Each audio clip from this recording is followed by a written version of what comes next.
హైడ్రా కూల్చివేతలపై బండి సంజయ్ సెటైర్లు వేశారు. కక్ష సాధింపు చర్యల్లా కూల్చివేతలు కనిపిస్తున్నాయంటున్నారు బండి సంజయ్. అన్ని ఆక్రమణల విషయంలో ఒకేలా వ్యవహరించడం లేదంటున్నారు. సల్కం చెరువులో ఆక్రమణల్ని ఎందుకు కూల్చరు అని అడుగుతున్నారు బండి సంజయ్.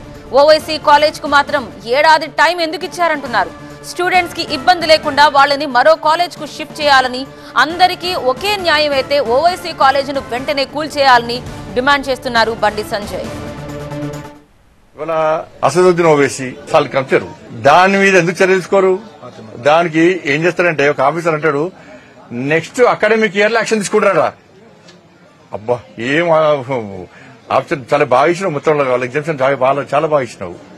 దానిలో విద్యార్థులను ఆదుకోండి, దానిలో విద్యార్థులకు అన్యాయం చేసేటువంటి ప్రయత్నం చేయకండి. అంతకంటే టాప్ కాలేజీలో అడ్మిషన్ ఇప్పించండి, వాళ్ళకు ఏదో రకంగా వాళ్ళకి వెసులుబాటు కల్పించండి విద్యార్థులకు. కానీ దాన్ని ఎందుకు చర్య తీసుకోరు అంటే దానికేమో 1 year ఎగ్జామ్షన్ ఇస్తారు, మీట్ అవ్వడం కూర్చేస్తా అంటారు.